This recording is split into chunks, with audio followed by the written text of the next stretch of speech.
Hey, it's Thursday. I'll be hosting a hangout tonight at 8 p.m. East. Hope to see you there. If you're a paid subscriber, you should be getting an email with a link to that around 7 p.m. tonight. Also, coming up on today's show, I've got a conversation with Rick Smith, where I was his guest on the Rick Smith Show. I added that to today's episode, where my featured guest is the great con law professor, the legal eagle, Eric Segall, who joins me at about 30 minutes in today. Had a great conversation, as always, with Segall. I've also got your headlines and a clip show for you. Yesterday, I saw my friend Zatz, Dr. Zatz. He said the clip show depresses him. He's like, I'm very depressed after listening to this. So I hope that that's not necessarily the case with everybody. I'm trying to include as many comedy clips as I can. Also, longtime listener Martha texted me and sent me an award for the clip show because I was begging for credit yesterday. She sent me an emoji of a trophy. She said, I greatly appreciate the clip show. I wish you would follow up the clips with who it was again. Sometimes after the long clips are over, I say, who was that again? And I have to rewind and find again so I can look them up. Are you rewinding? Martha, are you listening on a tape player? What else are we supposed to say? Thank you, Martha. Thank you, Zatz. Thank you, everybody who enjoys the clip show. Let's get right to it. First, though, I've got your headlines from yesterday. It's Pete's headlines and clip show. Get in on the shit show. I don't want to put too much emphasis or credit on this, but there might be some kind of a deal between Israel and Hamas. Our dear leader yesterday said that Israel and Hamas signed off on the first phase of a deal to end the 2-year Gaza war that began after Hamas' October 7th, 2023 attack on Israel, though it's been going on forever. Killed about 1,200 people, led to 251 hostages taken to Gaza. Israel's military campaign apparently has now killed more than 67,000 Palestinians, left much of the territory in ruins. The deal calls for releasing all hostages and pulling Israeli troops back to an agreed line, but neither side has confirmed the terms. And Trump is saying he may visit the region this weekend, but who knows? It would be amazing to see these hostages released on both sides, and it would also be unsurprising if nothing happens. So we'll have to wait and see. Trump really wants to get the Nobel Peace Prize, but that's going to be announced on Friday. So when he doesn't get it, is he going to give up on trying in the Middle East and elsewhere? I don't know. But he's absolutely crazy and just addled. I like that word. His brain addled. And I think you knew that. All right. Well, moving on. A Florida man has been charged with setting the devastating Pacific Palisades fire. Did you hear this? A man has been arrested in connection with setting the deadly fire that killed 12 people, destroyed more than 6,000 structures back in January. He's a 29-year-old Uber driver, apparently, and details are still a bit sketchy and vague at this point, but that's a pretty big announcement if true. How would they possibly have discovered that? It's a very interesting story. Yesterday, the former FBI director, James Comey, pled not guilty to charges that he lied to Congress. His lawyer said he would move quickly to dismiss the case, calling it vindictive and selective prosecution. The judge set a trial date for January 5th.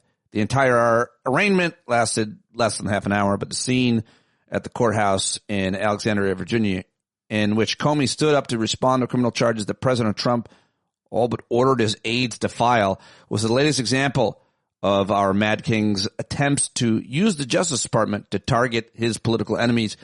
Comey faces up to 5 years in prison if he's convicted. I don't even think there's going to be a trial, but we'll see what happens with that. His lawyer said they would file 2 motions to dismiss the case, one accusing the government of vindictive and selective prosecution, another challenging the appointment of a U.S. attorney who filed the charges. So that was a dramatic scene yesterday. His whole family was with him, and he actually used to run that district. Federal district, so now there he was in that court. Eerie, to say the least. Speaking of which, Trump's troops have assembled near Chicago and Portland. About 500 National Guard troops, including 200 sent from Texas, are expected to begin operations in Chicago. They already have. Another group from Oregon and California was assembled near Portland, Oregon. Trump ordered their deployment to cities he has described as out of control and in need of order. Officials in Illinois and Oregon have sharply criticized the move in public statements and in courts. Oregon's lawsuit was able to halt the deployment there, at least temporarily. Illinois' challenge will be considered today in federal court. Earlier yesterday, Trump called for the Democratic mayor of Chicago and governor of Illinois to be jailed. I've got sound clips from both of them coming up. Also, Trump's Homeland Security Secretary and cosplay Barbie Kristi Noem also criticized officials in Oregon and threatened to increase the number of federal agents in Portland before Trump ordered troops there. Federal officials have described protests in the city as low energy. Trump also said the troops would help enforce immigration law. A new New York Times poll says that voters favored deporting those who are in the U.S. illegally, but that they said Trump is doing it wrong. He's gone too far. So we'll see if people really, critical mass, get up in arms about this. Also, will all of these National Guard troops, many of which are black and brown, are they really going to do this? Are they really going to carry this out, all these orders?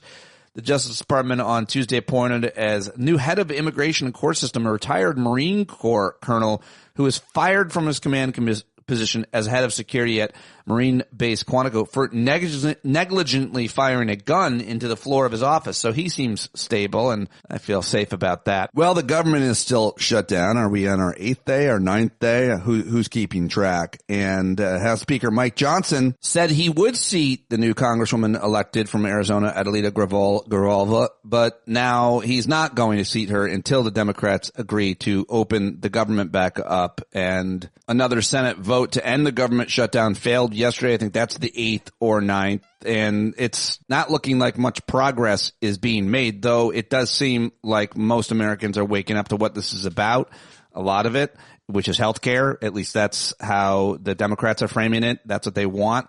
And now Marjorie Taylor Greene has crossed the line because apparently her grown adult kids would lose their health care, or their health care would cross insurance would go up precipitously. Well, we'll see if other Republicans join her. I thought it was weird that yesterday Congressman Eric Swalwell shared on social media. He wrote, "It's coming to an end, guys. I've spoken to a lot of House Republicans this week. They've confided that Trump's movement and support is fading. One told me this Epstein bomb is about to drop and no one wants to defend a pedo protector. It's just a matter of time." One Republican just texted me, said if there's a discharge vote on Epstein, they'd expect a jailbreak of over 100 members. Trump will go nuts. Yeah, I don't know if I believe that Eric Swalwell, and if he made it up, that would really suck and show that he's not a good faith person. I don't know about that guy, but I hope he is. I hope he's honest, or that he really heard that. The FBI fired 3 agents tied to former special counsel Jack Smith's investigation into Trump's handling of classified documents and his effort to overturn 2020 election. Director Kash Patel confirmed the firings. He said he blew up the FBI corruption unit that used a grand jury subpoena in 2023 to obtain phone toll records for 8 Republican senators, claiming the agents weaponized law enforcement. Either that or they were just doing their job, and now they've been fired. Democratic voting rights group, actually several, have warned that Republicans could gain up to 19 new House seats if the Supreme Court dismantles Section 2 of the Voting Rights Act. In an upcoming case later this month, we talked about this with Segall, the Supreme Court will decide whether Louisiana's creation of a second majority black congressional district remedy racial vote dilution violates the Constitution. And this new report from Fair Fight Action and the Black Voters Matter Fund said that such a ruling would, quote, clear the path for a one-party system where power serves the powerful and silences the people. The report found as many as 30% of congressional black caucus members and 11% of congressional Hispanic caucus members could be effectively redistricted out of their seats, erasing most Democratic representation in several southern states.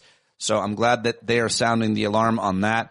It'll be very interesting to see how the Supreme Court handles this argument later this month. The New York Yankees were eliminated from the playoffs. Their season has ended, and I was disappointed watching that.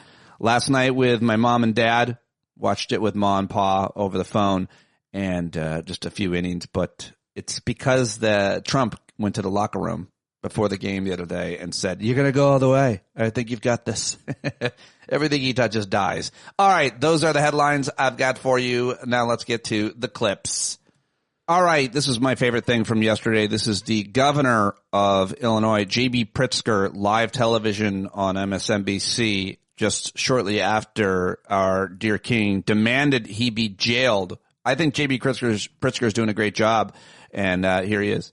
You know as well as I do, the President of the United States in the last 24 hours called for you to be imprisoned. I want to give you an opportunity. We've seen your reaction on social media, but I want to hear what you have to say back to the President of the United States. Well, let's start with the idea that this is a convicted felon. I mean, think about that, who is threatening to jail me. I got to say, this guy's unhinged. He's insecure. He's a wannabe dictator. And there's one thing I really want to say to Donald Trump. If you come for my people, you come through me. So come and get me. Come and get me. Martha, that was J.B. Pritzker. There you go. How about it? I think he's doing really good work in a horrific situation. Now on to another guy who I think is exhibiting great leadership. It's the Chicago mayor, Brandon Johnson, on MSNBC. A little bit longer clip, but I liked it. So, Mayor, we're going to get to the National Guard. Joining us now to discuss this further is Chicago Mayor Brandon Johnson. So, Mayor, we're going to get to the National Guard in just a minute. But first, President Trump this morning called for you, Illinois Governor J.B. Pritzker, to be jailed for, quote, failing to protect ICE officers. What is your response? Well, first of all, this president is unstable, unhinged, a double-minded individual that, quite frankly, is a threat to our democracy. And it's certainly not the first time that Donald Trump has called for the arresting of a black man unjustly. I'm not going anywhere. I'm going to stay firm as the mayor of this amazing city, which was voted 9 years in a row the best big city in America. And we're going to defend all of Chicago. Yeah, and to be clear, he's also calling for the governor, J.B. Pritzker, to be jailed as well. What are you hearing when it comes to the Texas National Guard troops, when they'll actually be deployed into the city, what they're actually going to be doing there? Well, there's been no communications with my administration and the federal government. What we do know is that this president is working outside the bounds of the Constitution, and that there are National Guard from the state of Texas that are being, quote unquote, trained just outside of the city of Chicago. And keep in mind, these individuals do not have policing powers. They do not have arresting powers. So the judge right now in Illinois is looking at what exactly is the mission of the National Guard from the state of Texas. We know this is illegal, unconstitutional. That's already been proven in the courts in Oregon. And we fully expect the same ruling to take place here in the state of Illinois. And the White House says that they're doing what they're allowed to do under Title 10, the law. They say that these operations are designed to protect federal facilities and officers. And there have been some protesters around Chicago that have blocked access to the ICE facility in Broadview. Does that prove that this mobilization is needed? No. In fact, this president is working to look, from the very beginning, we always knew that sending in the federal agents was a pretext to the National Guard. His ultimate goal is to send the military into American cities, which there aren't people who are signing up to serve and protect our democracy abroad to be then unleashed on the cities that are actually raising them. What we have seen is a full escalation from these federal agents. And a man was shot and killed. Another person was shot by federal agents just this past weekend. They unleashed tear gas on my local police department. Over 24 police officers were subject to this type of violent escalation. The people in Chicago are very clear about our fundamental right to protest. That is a fundamental right for our democracy, and that's what we're going to continue to protect. Right. Now, the woman that was shot, DHS has said they did that for defensive reasons. She was car ramming, but there are certainly questions surrounding that still. But when it comes to what I had mentioned, for example, protesters blocking access to federal buildings, what is your message to those protesters? I mean, do you support them blocking access? What I've always said is that we have to peacefully assemble, and we do that nonviolently. That is how we have transformed this country. The city of Chicago is known for its ability to stand up and to resist peacefully. So, of course, we're not condoning any acts of violence. But that also includes that the federal government cannot unleash tear gas and shoot pepper balls at journalists for just showing up to do their job and to cover the news. This president has intentionally worked to escalate violence in the city of Chicago and cities across America. We're just simply defending our fundamental right to our democracy. This president has made it very clear he doesn't support this Constitution. Mm-hmm. And if Congress, which our framers designed for Congress and the Supreme Court and the courts to provide checks and balance, if Congress will not hold this president accountable, I will. And what are you going to do? Well, just this past week, I signed another executive order. We have 3 sweeping executive orders to make sure that the fundamental right to protest is intact. We're making sure that people know their rights, and all of our sister agencies and city departments are working in accordance with the local ordinance. And then now public property that the city owns, ICE cannot prepare its weapons on school parking lots. ICE cannot prepare to disappear families in the parking lots of libraries. That's not what these public accommodations are for. We literally had a South Side neighborhood under siege with Black helicopters, Black Hawk helicopters, where individuals who were sleeping peacefully in their communities had masked, armed men stick long guns in their faces. This is not the type of America that my ancestors, our ancestors, fought hard to create.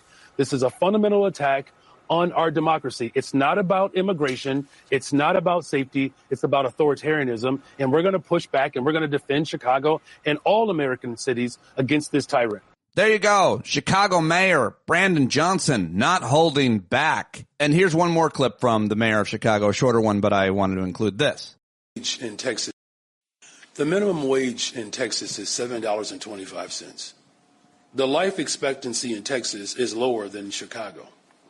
The governor of Texas spent $200 million that should be going towards raising the minimum wage in Texas, that should be going towards making sure that life expectancy is not cut off.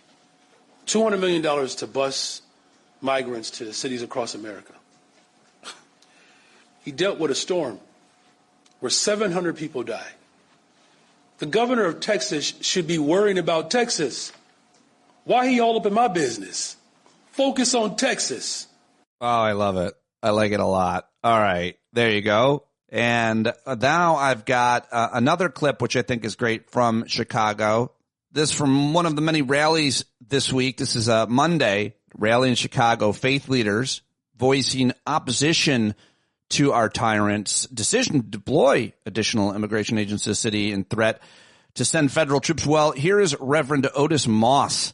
He closed this event with a poem calling for unity among Chicagoans and criticizing Washington, D.C., and it is fire, and I like it. It's very Chicago-based. It's very well written and performed by him on a bullhorn, and I like this Reverend Otis Moss. Let's do it. This poem that I wrote, that I offer this today. This poem entitled, Keep Our Name Out Your Mouth. You do not know the beauty of this space some call the Shy, the city of big shoulders and broad dreams, the city of rib tips, Italian beef, deep dish tamales, hot dogs, no ketchup, please. We are the city that is the patchwork of God's creation, formed by great migration of Mississippi, Memphis, Arkansas, Mexico, Belfast, Warsaw, and the Rome. Don't say our name if you are blind to the work of DuSable, the words of Gwendolyn, and the brush of Burroughs. Don't say our name if you don't know we invented gospel. We are the spiritual homes of Thomas A. and Mahalia J.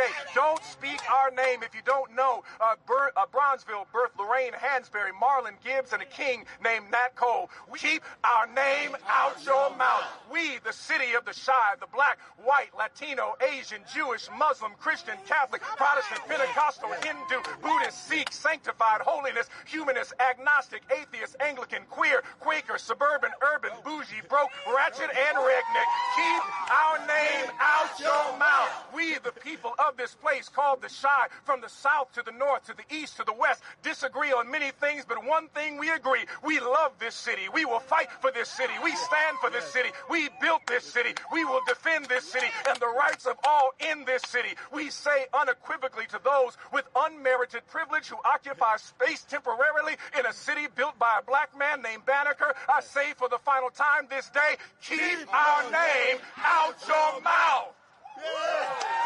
Yes. Good stuff. Otis Moss is his name, Martha. How about that? There you go. Good stuff. All right. Chicago is lit up and ready to go, whether you like it or not.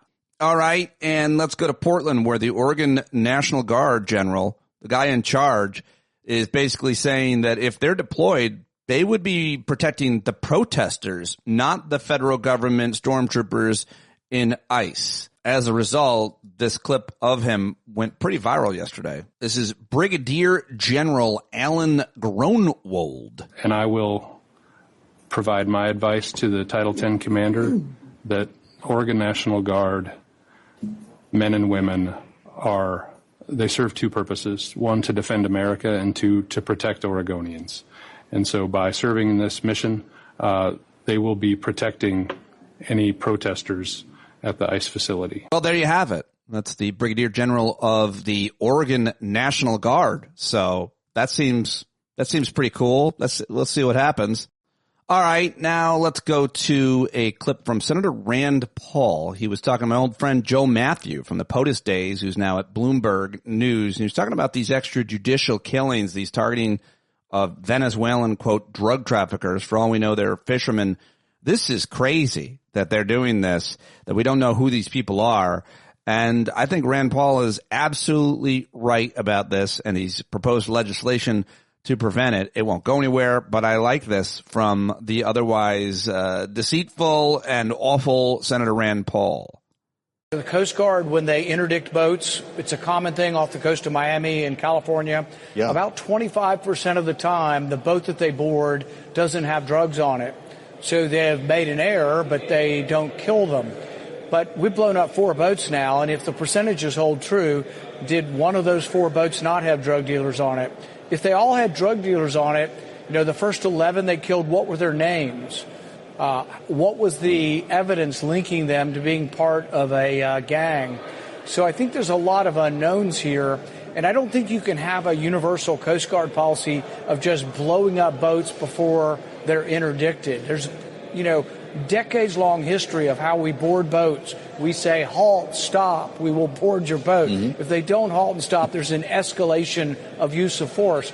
But we don't just blow ships up. So there is a real problem, and yes, I think it might lead to regime change. And some of the more skeptical among us think that maybe this is a provocation to lead to real regime change, a provocation to get the Venezuelans to react so we can then insert the military. I hope that's not true. Well, I know you're very familiar with these rules as chairman of the Senate Homeland Security Committee, and there's been a question more recently about whether there's a congressional answer to this. Would you support a War Powers Act with eyes on Venezuela? Yes, I will co-sponsor the War Powers Act later this week, and we will be discussing this on the floor. I think it's one of the most important debates we have. And the idea that you can kill someone who you don't know their name and has had no process at all, people say, oh, you're going to give due process to fentanyl killers and all of this. Even in our country, 20,000 people commit murders, and as angry as we are, if it were my family, I would, want to shoot them. But we still have trials because occasionally the accused is found innocent and not guilty. Occasionally we make mistakes, but we can't have a policy where we just blow up ships where we don't even know the people's names. It can't be the policy for drug interdiction either in the country or outside the country. So I will support a war resolution to say the government shouldn't be doing this.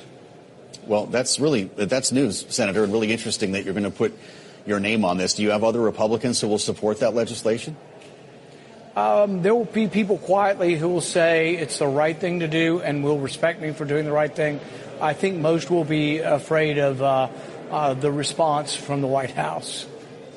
Exactly. Well, we'll see. And here's Marjorie Taylor Greene. Speaking of Republicans, just a short clip of her awful voice saying something that's important. We'll see if any other Republicans will join her on this. Manu, seriously, it is hurting so many people. Manu, seriously, so many people across the board, no matter how they vote. I'm literally calling it out and saying, let's take off our Democrat jerseys, let's take off our Republican jerseys, and we should do something responsible for the American people and fix this. All right, let's go to some comedy, shall we? Here's Jimmy Kimmel last night on Jimmy Kimmel Live with a call to arms, or at least a new hashtag. We are coming to you from the no longer embattled city of Los Angeles. We are safe, we are sound, thanks to our president who saved us from ourselves by calling in the National Guard to stop a conflict that never started but could have, had he not acted to prevent an entirely fabricated crisis from spinning out of his imagination and onto our streets. Thank you, Mr. President. Thank you for sending troops to occupy all of these Democrat-run cities, whether we want them or not, and we do not. You know, after his big successes stopping nothing here and in Washington, Trump is sending the National Guard now into Portland and Chicago. He's sending the Texas National Guard into Chicago, all dressed in camouflage, by the way. And I want to say, I know you're from Texas, guys. Camouflage will not help you blend in Chicago. You would be better off dressed as kielbasa in Chicago. Illinois state and local officials strongly oppose troops being sent into the Windy City. President Trump responded to that by calling for the governor and mayor to be jailed. That's a normal thing for presidents to do, right? This campaign to own the libs and deport everybody with a vowel at the end of their name is the passion project of a sick, bald individual named Stephen Miller. He is Trump's deputy chief of staff, and he is doing everything he can to turn this country into a militarized zone. Well, the administration filed an appeal this morning with the Ninth Circuit. I would note the administration won an identical case in the Ninth Circuit just a few months ago with respect to the federalizing of the California National Guard. Under Title 10 of the U.S. Code, the president has plenary authority. Stephen? Stephen? Hey, Stephen, can you hear me?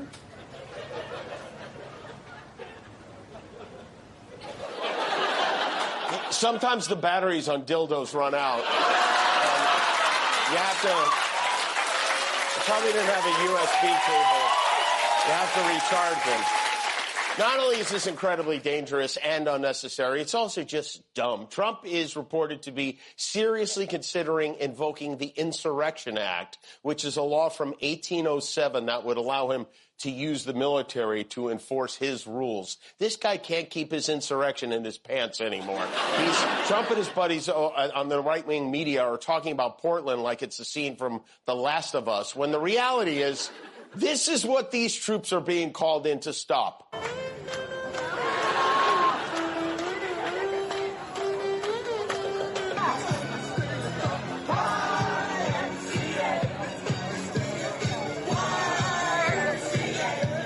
They're taking it back. They're taking back YMCA.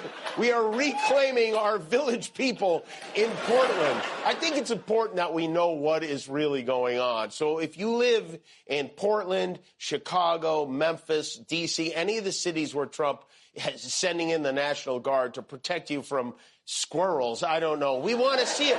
We want to see what's going on. So please make a video of your war-torn community and post it to YouTube with the hashtag #ShowMeYourHellhole. And then look for a message from us so we can share it on the show. We want to see all the horrors the administration is defending you from. There you go.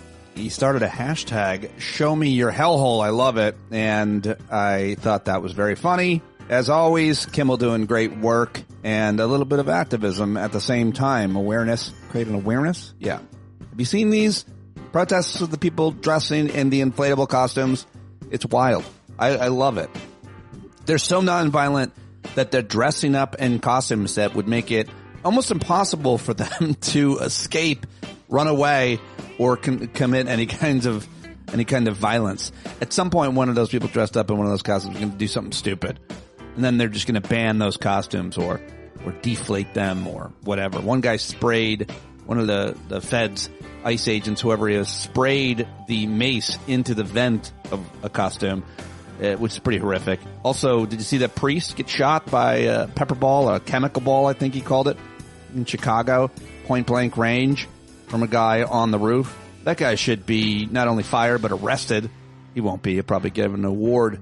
And it's shocking that people of faith wouldn't be absolutely outraged by that. Some are, obviously, but come on, where are the Catholics? All right, that's all the clips I've got for you on today's clip show and headlines. So I hope that you liked it. Let me know. Send me an emoji of a trophy, of an award, the work I'm putting in there. Or you could just sign up for a paid subscription. That would be the best. Pay more if you can. Edit your pledge up. Patreon.com/Pete Dominick. Cannot do it without you. This is an ad-free show. I put hours and hours into it every day, and I hope you appreciate it and will buy a subscription. Okay, that's it. Let's get to my conversation with Eric Segall, the legal, the con law scholar from Georgia State University, the author of 2 books, the host of a podcast by the same name. It's Supreme Myths, and I'm tripping over my tongue on his introduction. We were live, and it's on YouTube if you want to watch it. Stand Up with Pete is the YouTube channel. Go check it out. Subscribe over there. And on Substack, let's do it right now with the Legal Eagle talking about the upcoming term in the Supreme Court. Doom and gloom. There he is, the Legal Eagle. It's time for some Eric Segall in my life. He is here today to talk, of course, about a new NBA season just getting underway. Yes, watch out for the Hawks, people, and the Knicks. Watch out for the Hawks and the Knicks. That's the full review, folks, and that is your NBA season preview. Watch out for the Hawks and Knicks. Thank you. Rats. That's it. He's a big sports fan, the Eagle. I'm a sports fan, but I don't like to talk about it. Yeah. I feel like you probably talk a lot of sports with like the other dads and people. Well, for the record, I've also written about sports for the Huffington Post and for Dorf on Law several times. Someday I'm going to retire from this thing I do about the Supreme Court, and then we'll see, my friend. 2 outlets known for their sports beats. I also wrote about Billy Joel once, Huffington Post. That was fun.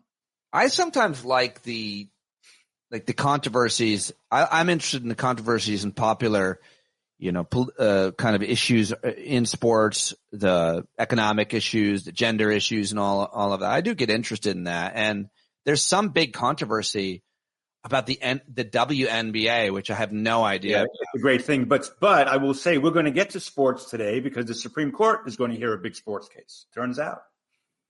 Well, I'm very happy to have you here to talk about the upcoming term. The Supreme Court is underway. They're ready to do a whole bunch of new damage. Yeah. By the way, just saw an article from a reputable, now I can't remember who it is, but something about how John Roberts will go down as, doing more damage to, I don't know what the terms were, but I think it was democracy than anyone ever. Well, it's the Roberts Court that turned money into speech. Before then, there were some limits on what legislatures could do to regulate campaign finance. But it's the Roberts Court specifically, and this term also, they have a case that's just maybe a killer. We'll get to it. But the traditional rule has been that if a super PAC or a PAC is going to make expenditures, it can't do it in concert with a candidate above a certain limit. That case is before the court, and they're going to probably say that candidates can work with their super PACs to spend money in unlimited amounts. It's going to just make everything worse. Unbelievable. Well, yeah. I guess that's how you and I met, was campaign finance reform. Citizens United? Pretty much. Yeah. Well, the first time we met was about race, but the second time you called me and said, let's talk about Citizens United. Did I shock you with that one? No. What? They're probably...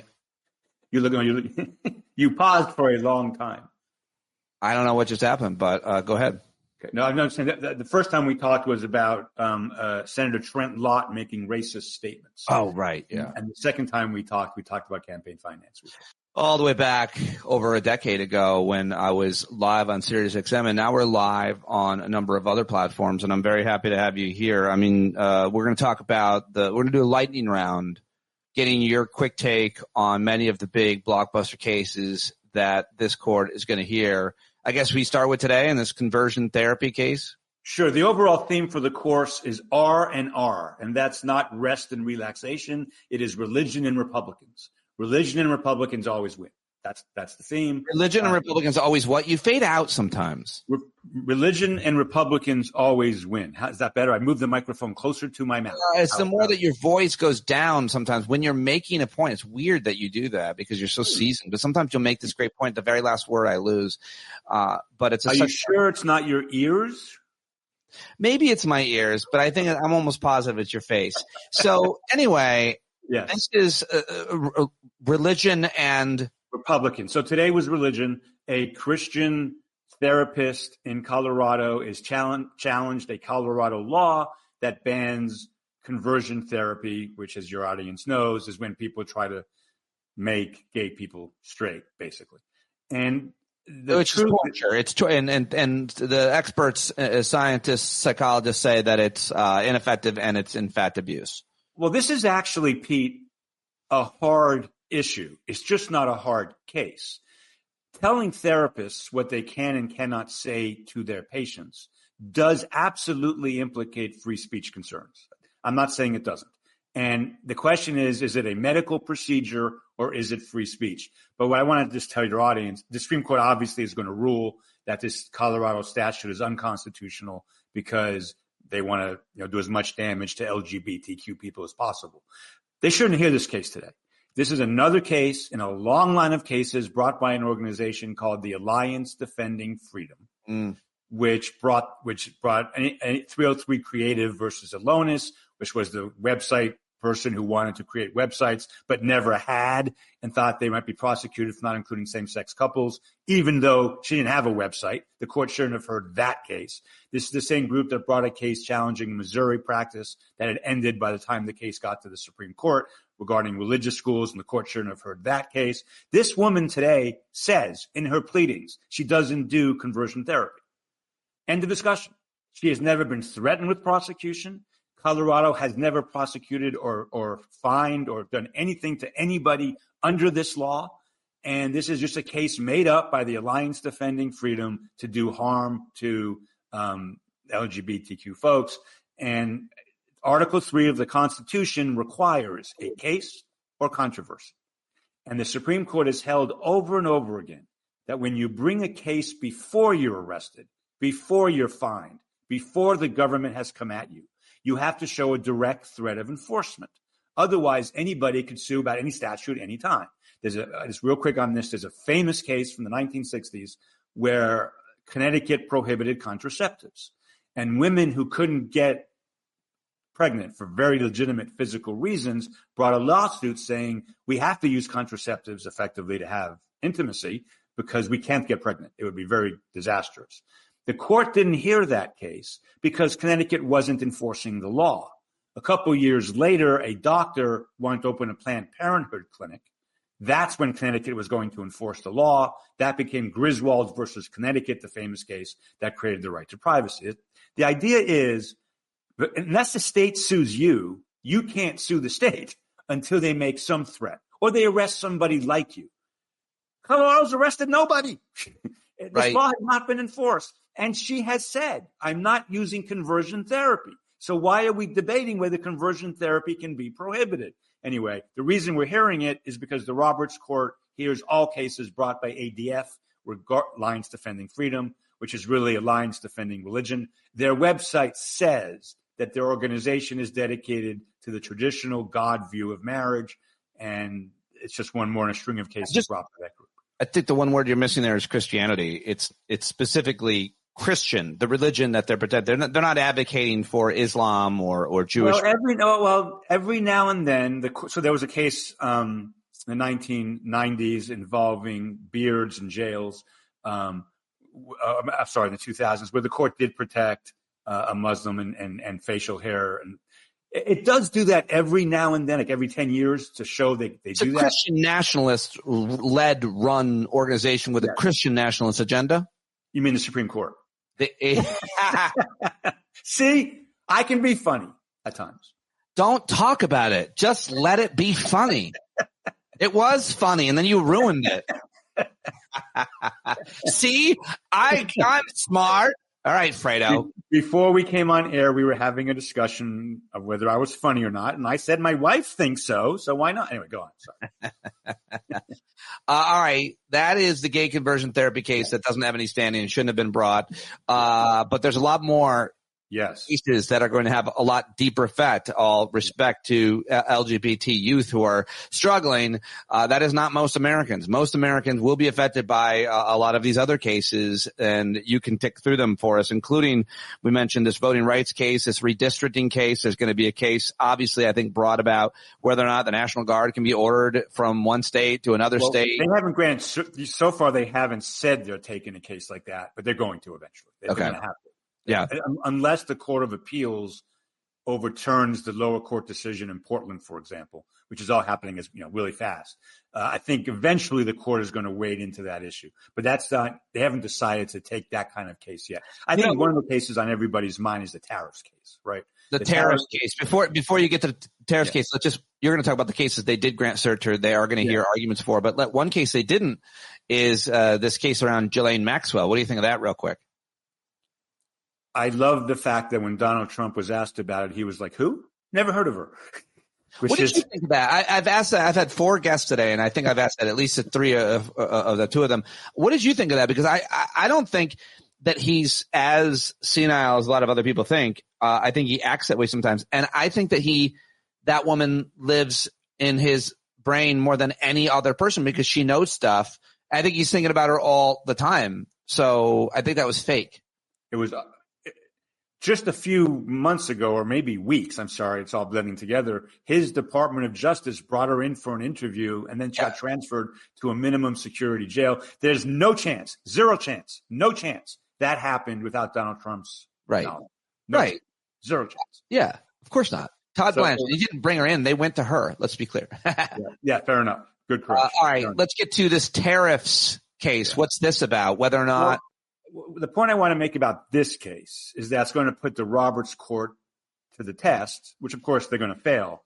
But for the last 5 years, you and I, almost every term, almost every year, talk about this created fantasy idea of the major questions doctrine, which is a brand new thing the Roberts Court invented a few years ago. And what it means is when Congress delegates power to the president on a major question, whatever that means, and no one knows what that means, but whatever it means, it has to do so with great specificity. The idea being, if it's a major question, then Congress should decide it, not the executive branch of the United States. Well, obviously, and the law Trump is using to put tariffs on everybody haphazardly and with no, common sense, is a law that only applies to economic emergencies, international economic emergencies. It's called IEPA. Don't ask me what it stands for, but it's basically international emergencies. So he's using that law to put these tariffs on, these products. And if there's ever been a major question, I don't believe in this doctrine, Pete, but if there's ever a major question, whether to put, huge tariffs on China and other countries would certainly be one of them. So if the Roberts Court really believed in this doctrine, they would strike down what Donald Trump has done. The problem is everything the Roberts Court believes in is trumped by their fondness for the Republican Party. So what they will do is decide, does it help or hurt the Republican Party to uphold these tariffs or not? Now, they may decide that upholding these tariffs hurts the Republican Party. They really might. But that's going to be what they go through, not any legal analysis or anything. Because if they're consistent, they would strike this down. So cynical. I mean, so true. Yes. Yeah. So can I say one general thing, Pete? I'm writing an article, a small essay now about all Supreme Court eras have dominant personalities. From 1900 to 1936, the court struck down 200 laws relating to minimum wages, overtime rules, labor conditions. It was a free market capitalism court, and that was its personality. The Warren's Court personality was defense of, to some degree, defense of criminal defendants, getting criminal defendants' rights. That was a big part of it. And, of course, freedom of speech and abortion. That was the Warren Burger Court personality. The Kennedy Court was states' rights. I'm sorry. I call it the Kennedy Court. The Rehnquist Court was states' rights. The Roberts Court's personality is protect the Republican Party. So the tariff case will come down to that, pure and simple. And I'm not enough of an economist to tell you how they're going to deal with that. I would think a lot of Republicans hate these tariffs, right? All of them. Okay. All of them do. Yeah. Almost, it's against their orthodoxy, and it's bad for their constituents, especially, I was going to say especially farmers almost across the board, but I mean, we could go a lot further. There are some, obviously, industries and companies individually that will benefit from it. For the vast majority of people, I mean, of their constituents everybody's paying more as a result of this policy. Right. I mean, it's preposterous. It's going to make us weaker. I can't imagine that any Republican is really supportive of the policy. Certainly. So that might lead the court to strike it down, but again, I want to emphasize that's a question of politics, not law. So another set of cases that they've granted cert on that are really big, and this goes, Pete, to how America operates as a country, is that starting around the New Deal, the court allowed FDR to create what are called independent agencies. The Federal Trade Commission, the Federal Communications Commission, those kinds of, these are not like HUD and HHS or executive agencies. And the president gets to pick the head of those agencies, confirmed by the Senate, and then fire them at will. And that's the right decision. The head of HHS the president needs to fire the head of his executive agencies for any reason, whenever he wants, because they're his agencies. But these independent agencies are different. They are insulated from presidential control, usually by having a for-cause requirement if you want to fire the head of the agency. And in 1930-something, in a case called Humphrey's Executor, the Supreme Court upheld the idea that that the Federal Trade Commissioners could only be fired if the president found good cause. That's been a precedent on the books since the 1930s. And several cases involving that idea are before the court. Now, what's happened in the last few months, which is disgraceful, is Trump has tried to fire these people without good cause. Right. Lower courts have struck that down. They've said that's illegal. And in a few of those instances, the government took a direct emergency appeal, which the court should have denied. But the court stopped the lower courts from preventing Donald Trump from firing these people. That's been a consistent pattern with one exception, Lisa Cook of the Federal Reserve. And in a case where the court basically, these have all been shadow docket or emergency docket cases, however you want to talk about that. In all of these cases, the court has said the president gets to fire them while the litigation is going on, which is a weird thing. They're fired illegally, but they don't have their jobs, which is very strange, with the exception of the Federal Reserve. So I don't know a lot about the Federal Reserve, Pete, compared to economists and everything, but what I'm told, so this is not Segall talking, this is what I've been told, is that if the Federal Reserve gets under the control of the president, the stock market will tank. And the economy will be. Is that what you've heard about this? I mean, well, the stock market would tank as a result of the dollar, which is already weakened by about 10%, having that much less faith in it. I mean, the idea that the Fed would be controlled by political forces in the executive branch is unprecedented, and it's obvious what would happen, whether it's a Democrat or a Republican. That's why it's supposed to be not political. And I mean, every economist, every capitalist, every investor, every financial expert I've heard and read says the same thing, which begs the question, well, there's a big but there, though.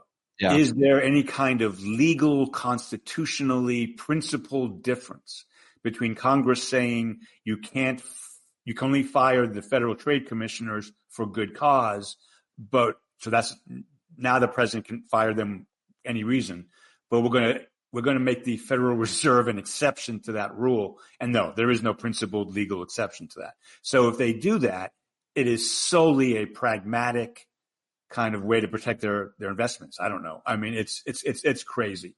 And this Humphrey's Executor case is boring to people. And I know we get lost in the alphabet soup of FTC and FCC and all of that. But the reality is, Pete, that this country needs semi-independent agencies to inspect to do important things.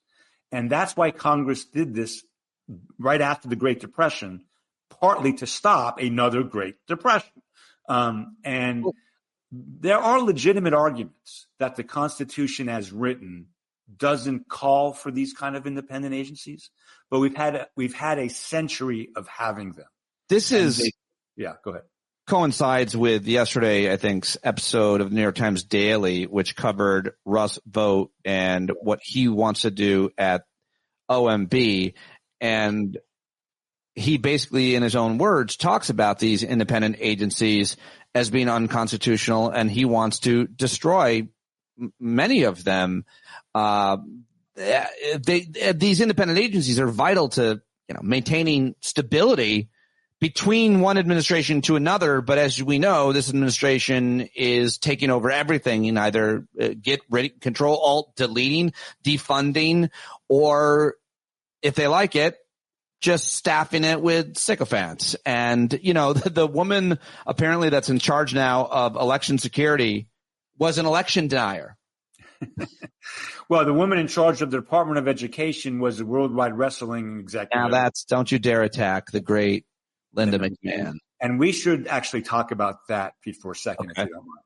This is not about the Supreme Court, but my friend Erwin Chemerinsky, who many of you recognize. Sorry? I just had to drinking Chemerinsky and Posner. Yeah. Posner. Erwin is one of the great law professors of our time. He's dean of Berkeley. And literally within hours after the announcement, so Donald Trump, or the Department of Education, asked 9 universities, including Brown and University of Texas and others, to sign a document that would give control of those universities effectively to the federal government. It would take away all federal funding if these universities didn't agree to do certain things. And one of the things they had to agree not to do is, quote, belittle conservatism, whatever that means. You can't belittle conservatism. I belittle conservatism many, many days of the week. My university, if we weren't targeted, but if this eventually goes to all universities, my university could lose all federal funding based on my behavior. A University of Virginia professor wrote a great piece in the New Republic saying the article she's writing today would deprive the University of Virginia, one of the universities, of all federal money and be fined and all that stuff. This is a complete threat to the United States of America. And Erwin wrote a piece in the New York Times within hours of this saying all 9 of these universities must collectively say no and emphatically say no. Because if even one says yes, it is a disaster. I cannot tell you how dangerous this is, Pete. Hopefully we won't have to talk about it again because hopefully it'll go away. But this is really terrible stuff. And I hope that presidents of all those universities are talking to each other. And I hope they all come up with a unified statement saying, hell no, hell no, hell no, because it's really terrible. Anyway, anything you want to ask me about that? Because I'm not crying wolf here. This is the biggest threat to education in the history of the United States. What would it look like? So if a single university signs it, then of course the Trump administration will leverage that to go after other universities. Right. But if the Trump administration decides, you know what, whether you sign it or not, this is how we're going to interpret federal funding. And if you belittle conservatism, you don't get any federal funding and things like that. It's much worse than that. It's very detailed. Every university in America receives federal funding, except maybe the very religious ones, the evangelicals. But every other one does. And I don't think Harvard, Yale, Stanford, Chicago, Columbia, Duke, Penn, much less SUNY New York, Georgia State, University of California, 15 different cities. They need federal funds for their research, Pete. And I'm not talking about law schools. Law schools don't need federal money. We do our, but laboratories and scientists and epidemiologists and Johns Hopkins people who are, investigating how to cure cancer. This all comes, for better or for worse, from federal grants. And this administration wants to make those grants conditioned on these people abiding by the priorities of and the politics of the Trump administration. Yeah. It is a threat to everything we hold near and dear in America. It's just we've got a few more big cases that we want to get through. And if anybody has any questions in the live chat, you can ask them. Most people will be listening to this on the podcast. But we mentioned tariffs. We talked about the independent agencies. We talked about the case that was argued, I guess, was it today? Yes. How about transgender? There's a big transgender case coming. Yeah, I mean. No, Pete, I think so. So I understand. The issue, it's just like every time I hear it, I'm of two minds. One, defend transgender Americans at all costs. And two, how many transgender people are there? How many people get affected? This one has to do with transgender people, I think women wanting to play sports. And it's just like, when we talk about these Supreme Court cases and when we talk about all the big important issues I've been talking about every day for over a decade here on the show, I generally pick the ones that are going to affect the most people, that are the most serious. And it's just like, this is such a red herring because it's such a small amount of people, like in the single digits in terms of sports, but it still needs to be discussed. So I err on the side of discussing it. The Supreme Court is going to hear it. Go ahead. Well, let me make it. So I think your point's valid. And I think especially for non-legal audiences, I think it's important to talk about the cases that affect all of us or most of us. I think your priorities there, I've always thought your priorities there are valid. The reason I think maybe that general rule doesn't apply here, Pete, is because this is, again, a religiously inspired attack on others. It's an attack on others. And the fact the court is even willing to hear it, because you're right, it doesn't affect that many people, shows you what this court's priority is, because there are a lot of important cases out there they're not hearing. I'm not saying it's not important. No one, and neither are you. No one is interpreting that.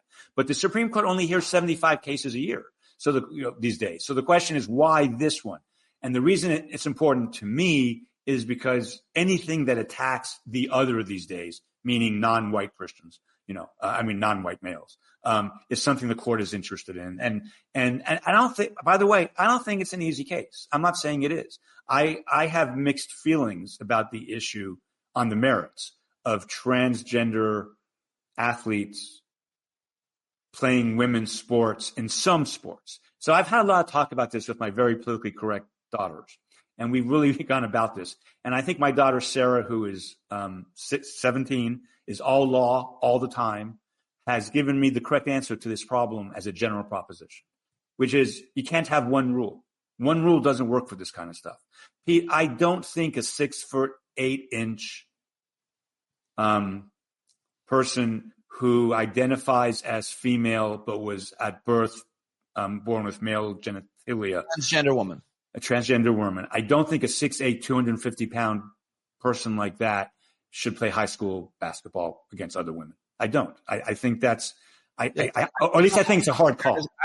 I think Sarah's answer on this is the smartest one I've heard. Yeah. Yes. Yeah. There isn't one answer. There are specific situations. We can be pretty thoughtful about it. And yes, but the court won't be. That's the problem. The court won't be. And so West Virginia has a global law barring all transgender women from playing men's sports. And that's, for example, golf. Although men do hit the ball farther in golf, I don't know if strength is such a key. There are very small golfers who hit the ball as far as really big golfers. I don't know the science behind that. But there are some sports where maybe the rule should be transgender females should be able to play. Chess would be one of them. It's not a sport, but that's not a sport. Well, it's a game. Yeah. Come on. I mean, there are plenty of other sports and games you can think of, for example, that wouldn't be the case in, I think. But it's just the idea that a transgender girl wants to play sports to begin with. I want to have a sit down with this person, but like, listen, what are we doing here? Like, why are we doing this? Like, what do you hope to achieve? You're going to bring a lot of, and I just think Pete, it depends. If that transgender girl is 5'4" and 140 pounds playing, contact sport, that's a different situation than if they're 6'9". Because the reality is, I hope I don't get in trouble for this. There are, you take the average NCAA offensive lineman, and they're like 290, 6'2". Yeah, I'm sure there may be one or two women in the world who could do that. But there aren't many. Not yet, anyway. There aren't many. Well, there's no transgender woman playing football because there's no women's football team. So, well, no, I'm just saying I just think it has to be a local. Yeah, I agree with you. And I can't believe we spent so much time on it. I mean, in my town, there was a transgender girl on the volleyball team in my town. It made national news. She didn't even make the starting lineup, but the concern was that she was going to hit the ball too hard. You can't hit the ball too hard. Right. You can't. In volleyball, I'm sorry, the men don't hit the ball so much harder. And this transgender girl's so good. But anyway, let's move on because there is a huge voting rights case, and it's a case that came from last term. It's a really complicated case involving Louisiana and the creation of what we call two majority-minority districts, meaning two districts where the seat is relatively safe for in Louisiana's case, for a black person to win. And Section 2 of the Voting Rights Act, which is a statute, not the Constitution, a federal statute, suggests this is something Louisiana had to do. The argument is it is unconstitutional to take race into account in any way in redistricting. And the Voting Rights Act, which can't be inconsistent with the Constitution, does suggest that race has to be taken into account in places, Louisiana, where race was taken into account for 150 years, to keep black people out of office. And the Supreme Court is going to hold that redistricting can't take into account of race. It's going to end the Voting Rights Act this term. It's going to end the process it began with Shelby County versus Holder in 2013. You and I have talked about Shelby County so often. And this is incredibly painful to me, both because I love my country, because my wife has a close relationship with the John Lewis family, because John Lewis was a fearless advocate for voting rights and the Voting Rights Act, because Atlanta, Georgia is the cradle of the civil rights movement.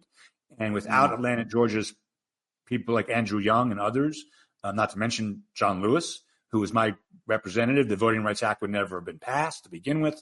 And the Supreme Court's going to end it. And it is almost too painful to talk about, Pete, because you can't be in a country where black people are excluded from the political process for almost all of our country's history, and then try to repair that damage without taking into account race. And that's why the Voting Rights Act was passed the way it was. And Republican Justice Blackmun once said in a affirmative action case, the only way to get past race is to use it. There's no other way in this country. And the Roberts Court, as you know, a few years ago held that university admissions have to be colorblind, and they're going to rule that redistricting has to be colorblind. And that's going to overturn 45 years of precedent as well. And so they're not following their own decisions. They're making up principles that don't exist. The United States Constitution says nothing about affirmative action or using race for the purposes of redressing longstanding racism. It says nothing about that. And these alleged and fake textualists are going to pretend that it does. And it's almost more than I can bear, to be honest. How's that? That's good. That's real good. I feel like you might have wanted to mention, or maybe you didn't have it on your list, this birthright citizenship case. The court hasn't granted cert yet in that. Trump versus state of Washington. So every court that has heard the birthright citizenship controversy has held that the executive order that Trump issued is unconstitutional. This is the one place where I think the Roberts Court, this and tariffs are the two places where I think the Roberts Court might look at themselves in the mirror and say, if we change a century's worth of precedent on birthright, more than that, on birthright citizenship, and we allowed this administration to change what everybody always assumed was the rule, was that if you're born in America, unless your parent is an ambassador or your parent is an invader or a couple of Native American tribes who have their own governments, unless you're in one of those three exceptions, you're born here, you're a citizen here, doesn't matter what your parents are. I think their regard for themselves through the annals of history will likely lead them to do the right thing in that case. But I have to say, the Trump immunity case fooled everybody. fooled conservatives, fooled liberals, fooled moderates. This may be one of those, but if I had to predict, I would say birthright citizenship will remain. But I may be naive. I don't think I'm usually naive, but I may be here. Well, they haven't agreed to hear it yet. They haven't granted cert yet, so that's not necessarily on the agenda. In a good world, every court of appeals will rule against the order, and the court will just deny cert, and then we're done. So what else do we have left then?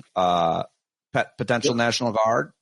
I think the potentially biggest case left out, well, there's also the independent expenditure campaign finance case that we talked about briefly. That could end up being a really big case as well. Right now, there are limits on the cooperation between super PACs and candidates. Now, of course, that's a blink situation.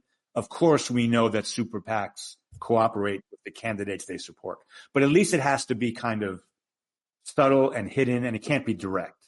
I think they're going to say it can be direct, and that's going to end all campaign finance reform except for direct donations. But we won't need direct donations if you can coordinate your expenditures with the candidate. That's a big case. But the biggest, but I agree with you that whether Donald Trump can use federal troops or federalized state National Guard troops to militarize American cities could end up being the biggest issue of the term, because what he is on the way to doing, I think, is declaring martial law. And if they let him do that, I think it'll embolden him. I think it will inspire. Actually, it's not even him. Pete, I honestly believe this is Steve Miller. I honestly don't believe you're not alone in that. A lot of people think that he is the one giving a lot of the directives and orders, and a lot of people are saying that this is all about the next election and declaring martial law and preventing from being election. And I think the governor of California is saying that. I think the governor of Illinois said it. Joy Behar said it on The View. Joy So Behar. that's all you need to know. Yeah. No, well, I mean, if you heard his speech at the Charlie Kirk funeral, I can only stomach some of it. He called the opposition, said, "You are nothing, you do nothing, you will be nothing." That's basically what Steve Miller said. That has the potential to be a really bet your country case. I think the Trump immunity case was to some degree a bet your country case. Yeah. And this one may be the same, but so far it's all in the lower courts. And who knows what's going to happen. Pete, I have a very smart friend who thinks that this immigration stuff after starting next January is going to get much less terrible.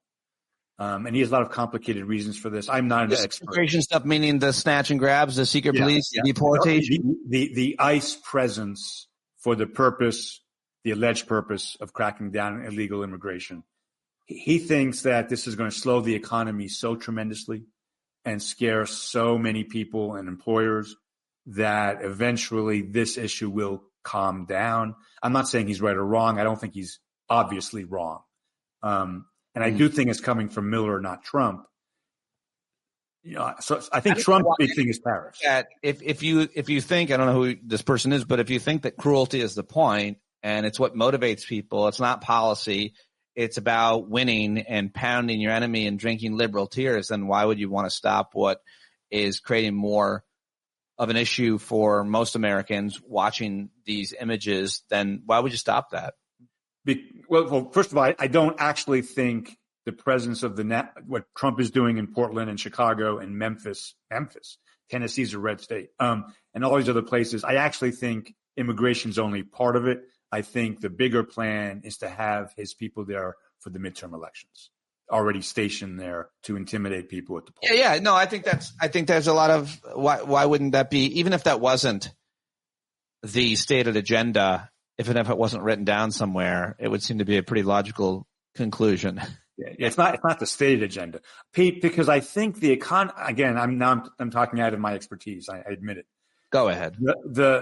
The economy is the economy is going to tank without, this, you've said this before, without people, undocumented immigrants working. I mean, a lot of businesses are going to close or suffer. I mean, yeah, for sure. And they already have. And that's going to get worse. Yeah. And as the midterm elections approach, the president's, or in this case, the Republican Party, is going to want a good, robust, thriving economy. I'm speaking out of my, what's the expression? Yeah. I'm out of my skis here. But let me just say this. I think the war on tariffs is personal to Trump. I don't think this, not the war on tariffs, the use of tariffs. Yeah. I don't think this is the same thing to him. I think this is a Steve Miller enterprise. And if economists in the Republican Party make strong cases against it, come January, February, March, as the midterms. Anyway, Pete, I'm grasping straws here because there's nothing good to report. So I'm trying not to be totally doom and gloom. Well, no, that's fine. That's fine. Anything else left on the agenda that you wanted to mention as big cases that the court's going to take or hear? Nothing other than I want to leave your audience with this thought. The court generally tends to do these incredibly extreme things in non-presidential election years and even sometimes in non-midterm years. This is a non-midterm year. The beginning of it is. But come February and March of 2026, I think the court might start looking at the election returns. And just like they did in 2024, they actually ruled against the gun statute in 2024. They actually dismissed an abortion challenge in 2024. They did all of that because they were looking at the election returns. So maybe this term won't be as terrible as we think if the justices decide that will hurt the Republican Party at the polls. And that's because the overall theme of everything in this court is help the Republican Party. Right. So we end where we began, I kind of like. That's the final word. Yep. Cool. All right. Thank you. And next time we talk NBA. Next time it'll be nothing but NBA. Yes. Appreciate you stopping by as always. All right. There he goes. Sorry to jump in here and cut him off, but we didn't get to say goodbye anyway on the live. So let's now get to, I hope you appreciated that. Eric Segall, go support him on Blue Sky and go listen to his podcast, get his books, let him know that you heard him. Just say hi. He's a friend of yours, of mine, of everybody, all good people. Love Eric Segall and really appreciate him so much. All right. I was on my friend Rick Smith's show. Rick Smith is a very cool guy who I've known much of my career, starting at Sirius XM, and he hosts a regular show every day. It's called Rick Smith Show, where working people come to talk by working people for working people. Rick is a longtime labor advocate, and he has been doing this work for a long time. I love Rick. I love anytime I get to join him. You should go support him and listen to the show.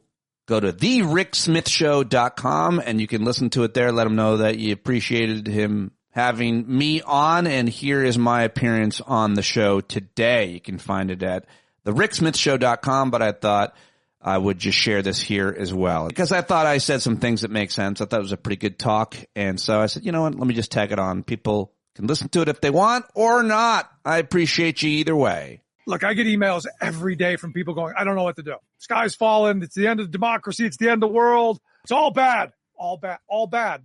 And to be honest, I could easily fall into that world as well, which is why we need comedians, which is why we need people who are going to help us think a little different. Maybe see things from a different perspective because they spend their days thinking about this stuff. And one of my favorite folks who does some amazing work is my good friend, Pete Dominick. He is a stand-up comedian and also host of the amazing podcast, Stand Up with Pete. Pete, thanks for taking time for us, man. Anything for you. Anytime you know that, Rick. Thanks for having me. So the sky's falling. It's the end of the world. I'm sure you hear this too. Everyone's on edge. The Kimmel thing happened. I saw this as a great opportunity. People to come together, comedy to bring us together. What are you thinking?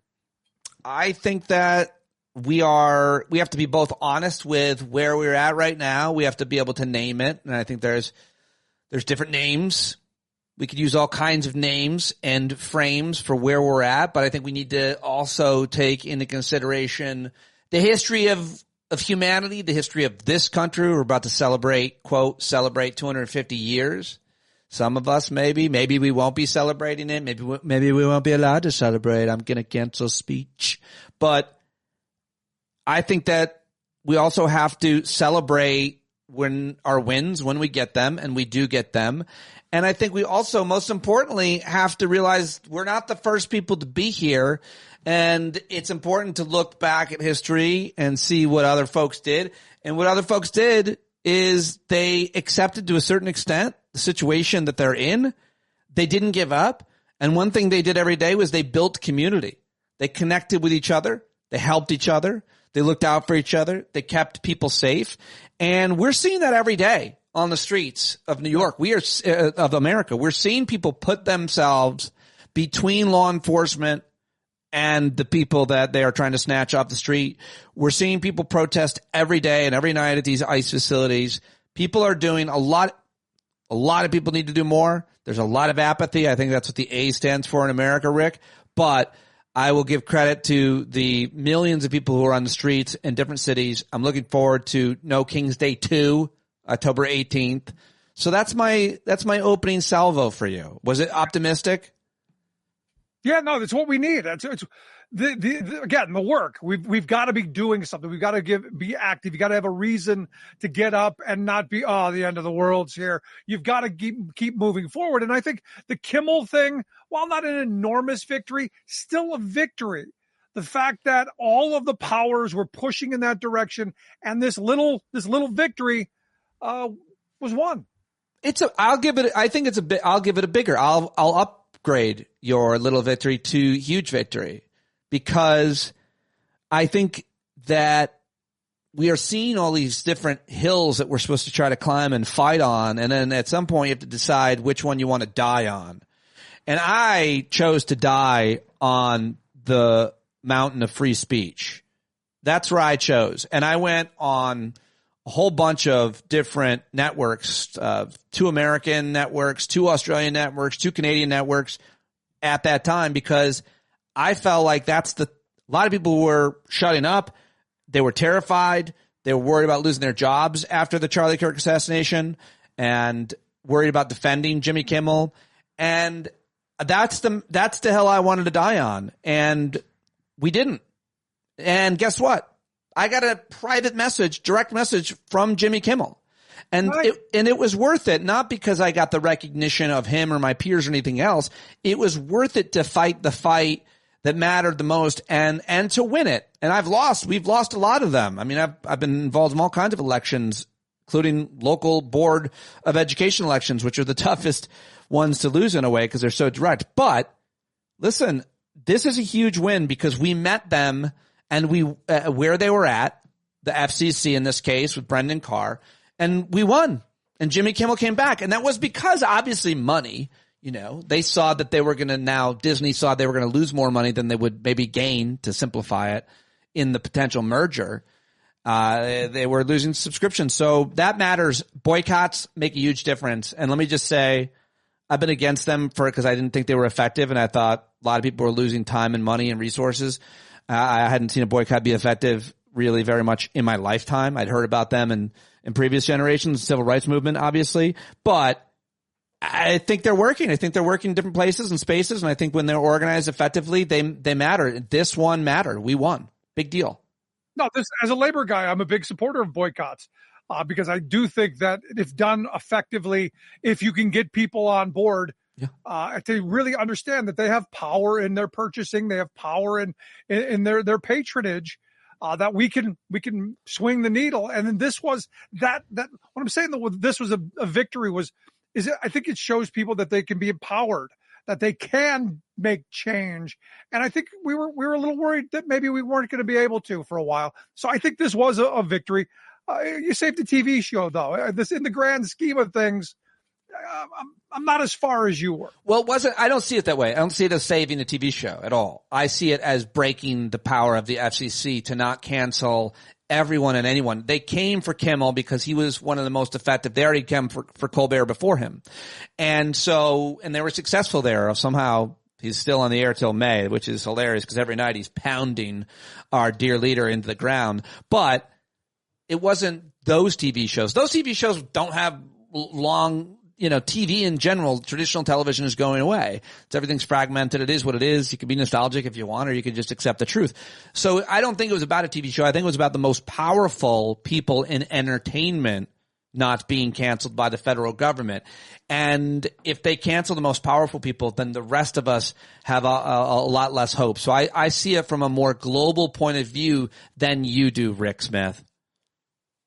Because that's your world. Because first they came for Kimmel. Eventually they come for Pete Dominick. No, eventually they come for Rick Smith. Well, yeah, but speech is our world. Like it's about the freedom to broadcast your views and not be threatened by the government. Let the market decide. Let the audience decide if you should continue to have a show, et cetera. All these, nobody was ever really canceled, by the way, especially not comedians, like nobody. And so the whole notion was always overplayed and ridiculous. And the real concern is that the federal government would somehow, or any government would somehow have the ability to fire you for something that you said in this case.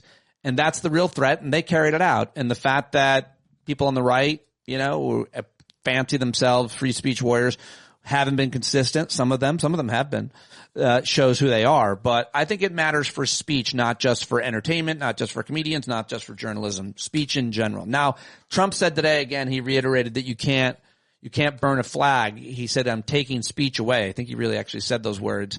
But he also seemed like he might not have been awake when he said it. So I don't know. Well, he did say, what was a big deal about child trafficking? Big deal. So he says a lot of things that nobody on the right seems to pay attention to, and we seem to be fixated on. And to be honest, I've kind of given up listening to him because it's so hard. Yeah, one thing a lot of funny people, satirists are doing is they're taking his actual words. I'm sure you've seen someone do this type of a bit, and they're having somebody else say them or read them. And it shows the absurdity when it's somebody else. It's crazy because specifically in his syntax, Donald Trump, we all do this in an interview like this. I just did it. Doesn't finish a sentence. But he doesn't finish a sentence. He doesn't come back to the point. He just changes gears, and it's a crazy way to talk.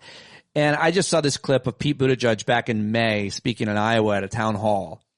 And some teacher stands up in front of a couple thousand people at least, maybe more, and says, it's so great to have someone here who can finish or complete a sentence. And Rick, the audience went crazy on that line. And I think that's really telling because he's unable to communicate in an effective way anymore if he ever was. But that's that. So listening to somebody else do his speeches, his commentary in a different voice is very telling. No, I like watching they have little AI babies that do his speeches. Yeah. Those ones are great. Yeah. It's pure gold. But here's the sad reality. While we're laughing at him and laughing at that he can't complete a sentence, we've got National Guardsmen going into cities across this country. We've got ICE agents snatching people off the street. So while I do want to find some hope and some levity in all of this, because I think we need it, the very sad reality is that some very dangerous things and some very bad things are happening in our name. And that's why I hope that some places some things bring us back together. The hope, I would say, it's going to get worse in a lot of ways. I think we need to acknowledge that. But where I see hope, and I really mean this, is I think governors like J.B. Pritzker, Gavin Newsom, even Tina Kotek, who's has a lower profile and kind of a lower key woman, the governor of Oregon. I think those leaders like them and many others are the ones we've been waiting for. Like Pritzker today and Gavin Newsom, they are now saying exactly what you and I and others have been saying about what the strategy is for the next election, martial law, an insurrection act. He's not going to leave. All this stuff. They're saying it. They are warning us about what they basically admitted they were going to do in Project 2025. It's really important. I think what Pritzker particularly has been doing and the way he's talking today, he came out and gave a speech. He gave an interview to MSNBC on the streets of Chicago, and it was so powerful. And at the very end of it, he was talking to the reporter, Jacob Soboroff, but at the very end of it, he looked in the camera and he said to Donald Trump, he's like, if you want to come for my people, you have to come for me first. Because Trump said he and Brandon Johnson should be put in jail today, by the way. Should have said that first. And I couldn't ask for a better leader in this moment than Pritzker in Illinois. I think he's doing a great job. I really admire his courage. What do you think of Shapiro here in Pennsylvania, where I'm at? Well, he hasn't had, overall, we could talk about him in general, and I'm not, super familiar with his leadership, but I think that he hasn't had his moment in the sun yet because he hasn't been invaded by federal troops. Every governor has to handle this, in their own way, I'm sure, but they're all talking to each other constantly. I'd love to see the text chain between blue chain governors. Yeah. And they're strategizing, and more importantly, the attorneys general in all of those states are also talking about a common strategy. They're bringing suit to federal courts. They're winning in federal courts. And this isn't going to end. But in a weird kind of way, we're lucky that Trump and Miller and Homan and Kristi Noem, as insidious and hollow as they are very, very stupid. And they're handling this real bad. I could say guy like Russ Vought, really smart.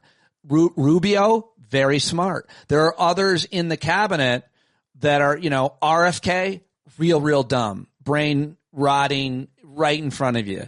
And yesterday his wife said she was so worried about him during the campaign. There were so many threats. I'm like, yeah, all of us are now worried about ourselves because of him. As worried as you were about your husband that someone was going to target him, we're all worried about dying because he's in charge of our health. Yeah, no, that's the scary part. So let me ask you, because, I often think back to election night 2016. I was at a watch party with a very conservative pundit who he runs campaigns, does all kinds of stuff, and was a friend at the time, and said that it's going to be interesting watching liberals and Democrats become states' rights people.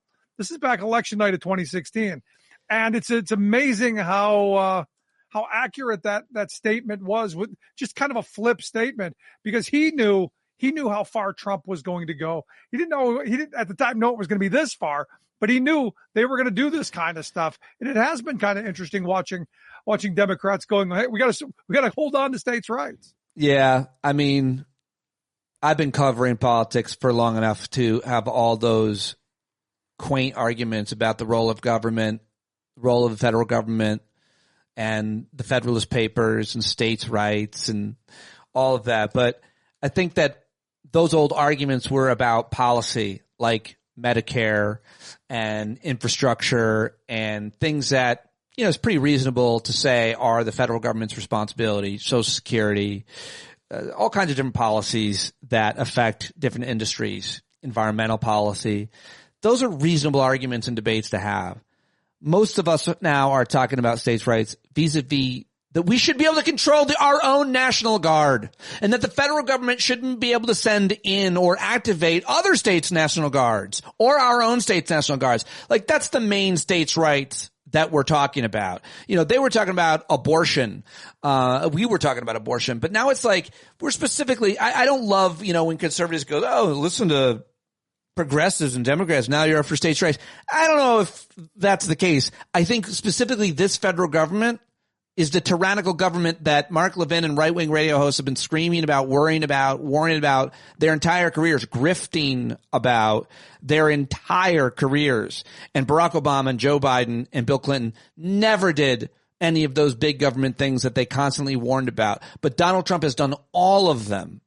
And none of us ever wanted this kind of tyranny, this kind of powerful executive branch. None of us wanted a king. Nobody wants a king except for his subjects, which is MAGA. They are his subjects. They are subject to him as far as they're concerned. If he wants to perform prima nocte in their neighborhood, they're fine with it. He's their orange daddy. Isn't it strange that, all the things that they believed Obama and Biden and, like you said, Clinton were doing are the things that they're doing are right now, but they're okay with the idea of having an authoritarian leader, just as long as it's their guy. Look, I'm not in favor of having any type of authoritarian leader, even if he's on my side. This is the weird thing for me. The people who preach about, individual freedom and all this stuff are happy to give this stuff away as long as it's their team. That's the difference, though, between that's the principle that we have to, or I thought we should agree on, the common good. And it's very much the individual versus the community when it comes to conservative and liberal. We can argue about that. But we would agree that if my team lost, we would admit that we lost. The game is over. We lost. Let's shake hands. That's the way elections were overwhelmingly up until 2020. I mean, it's just the way it was. We can quibble. We could certainly talk about 2000, Bush v. Gore, but Gore conceded and didn't create a big lie. So the bottom line is they don't play by the rules. And what do you do if the other team doesn't play by the rules and tries to minimize opportunity, not only for education, employment, and healthcare, but to vote? That's what they're doing. They're trying to make it harder and have been for years to vote. So they also don't accept the outcome of the elections that they've rigged when they lose them. It's got to be said. It is what it is. I wish they would admit it. Yeah. No, I'm with you. And I've lost a lot in my lifetime. I've never gone in and defecated on the floor. I did once. Did you? Okay. Well, but it wasn't an election. It was a soccer game. They didn't even put me in. I sat the bench the whole time, and I went in our own locker room because I was mad at my coach. But I didn't think you were going to peel that onion back, but you did it, and I'm an honest and transparent guest. Do you feel better now that you've bared your soul and you've? No. I'm not going to forgive you, though, because that's just wrong. Because some poor had to come along and clean that up. Yeah. So that's my problem. And that's where all this division is really bugging me. So last thing I've got, because, the states' rights thing I wanted to get to. Evidently, our Supreme Court is picking up the conversion therapy thing. Some states have decided to ban that, which I think is a good thing. We're going to make gay bashing great again. You got any final thoughts on that? Yeah, it's reprehensible. Any parent who subjects their child to conversion therapy should have their child taken away from them the same way they would if you abuse them physically. I believe there's no in between for me. I think it's torture. I think the entire medical establishment, psychological, adolescent, psychological expert establishment all agrees on this. There's a mountain of evidence that this conversion therapy, so to speak, not only does not work, but is terrible and can make kids feel horrible about themselves and self-harm and take their own lives. I mean, the attack on gay rights and the attack on LGBT Americans is shocking. It shocks the conscience, the way they've come for the rainbow flag and the way they're certainly going to come for Obergefell, which is the marriage equality Supreme Court decision, is something we have to fight. We have to fight, and we have to make sure that we continue to normalize people who aren't, like us, normies, straight. I'm a very, very, as you know, I'm super straight, probably the straightest. I'm very much into women only, you know what I mean? And I would never in any way be interested in a guy, especially if he was not really muscular and hairless and oiled up. I would not at all like that. But, we have to defend those who would. Sounds like you're projecting a little there, Pete. But hey, God bless you. You do you. I appreciate the time. As always, great stuff, my man. If he was wearing a baseball hat backwards and he was really into some of the things I was into, I would not at all be into that guy. I'm just telling you. I gotta go. I gotta go. God bless you, Pete Dominick. Stand-up comedian podcaster. Make sure you check out the podcast, Stand Up with Pete, standupwithpete.com, the website. Gonna take a quick break. Right back. Stick around. Yeah, I'm back here to wrap up the show. That was me on the Rick Smith Show. Hopefully you enjoyed that. And I am very happy that you're still here. You're a real bumblebee. You know that? A real honeybee for listening to the whole thing. And I want you to know I appreciate you. And I see you. I hear you. I hope to talk to you tonight at our hangout.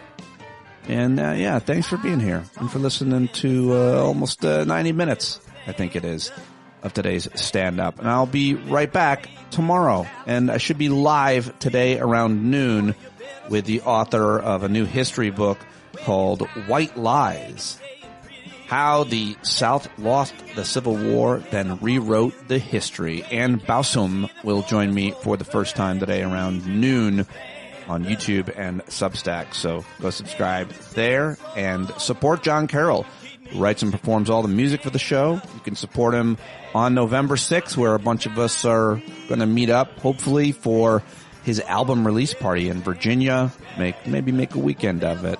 So we can talk about that at the Hangout and more. I hope to see you there. And that's it. Bye-bye. You got to open up the window to let in some light. You got to stand up. That's right.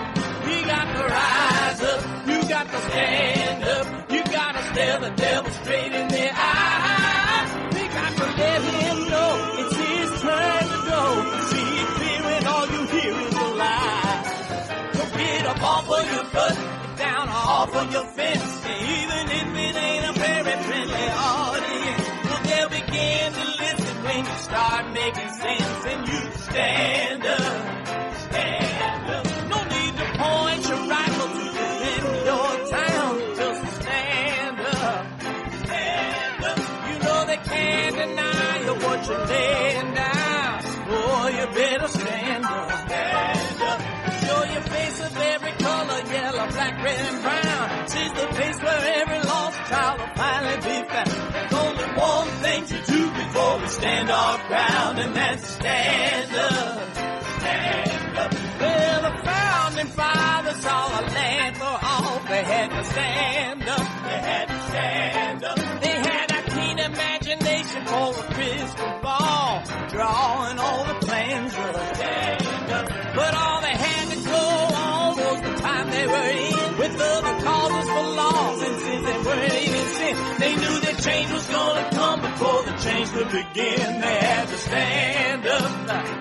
All right, they had to stand up. We got to stand up. We got to look the devil square in the eye. We gotta let him know it's his time to go, and make it clear when all we hear is a lie. Why you lying awake wondering where the money all went?